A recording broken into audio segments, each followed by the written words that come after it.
Representative Ilhan Omar had her chance to talk to the oil executives, and she was pretty clear about what she wanted, actually. Take a look. Donations, with 80% of those donations going to Republicans. In 2020 alone, the industry made $139 million in donations to candidates and committees, of which 84% went to Republicans and mostly climate deniers. It is yet another reason we need to get the fossil fuel money out of our politics. Fossil fuel companies have polluted our air, land, and water for profit, despite knowing the devastating impact it has on our companies. It seems like you all have achieved that victory of leading the public with disinformation. And as one of my colleagues said earlier, I hope that you are ashamed of the future that you contributed for your children and for ours. And I ask all of you to resign.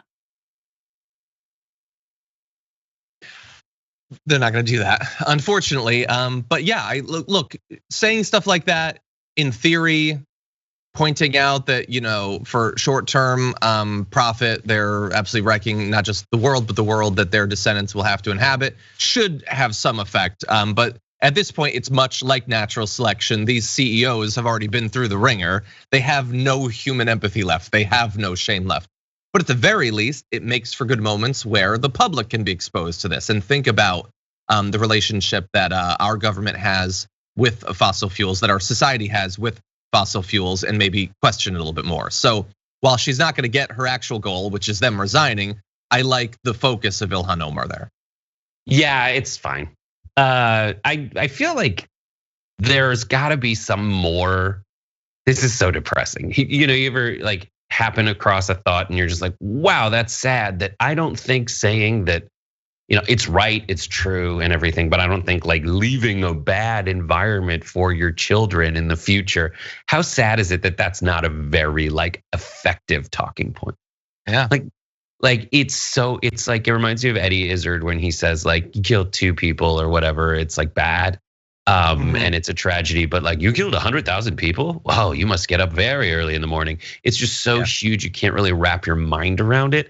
That's why I think like specific local stories of contamination and pollution and lack of regulation, and then looking at like something that people can understand on a large scale is the wanting to keep a job until their kids are in college or out of college. And if that's one aspect of it. The other, I want to go back to like Katie Porter and the M&Ms.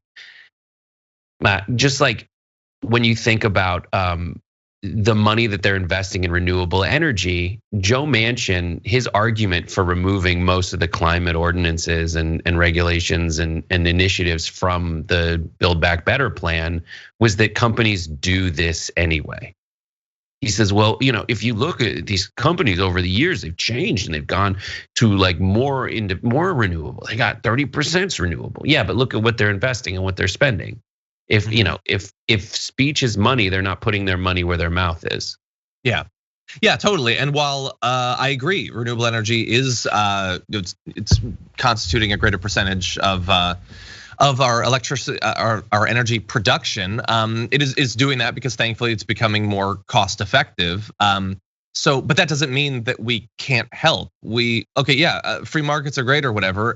Oil never had to totally go it on their own. We've subsidized them for decades and decades and decades. So don't tell me that it can't, especially when it advances a social and ecological goal, that the government can't help out a little bit along the way, especially if it creates an entire industry here where we can start to be competitive with countries like China in terms of solar panel production and things like that.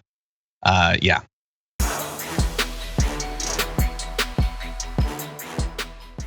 Check out the Damage Report podcast each day, wherever you get your podcasts, whether Pocket Casts or Stitcher or iTunes. You can join me as I give you the news and stories you want, with a range of co-hosts and interview guests jumping in on the fun each day. Again, that's the Damage Report, wherever you get your podcasts. And if you get them at iTunes, don't forget to rate and review. Sometimes I'll read them live on the show.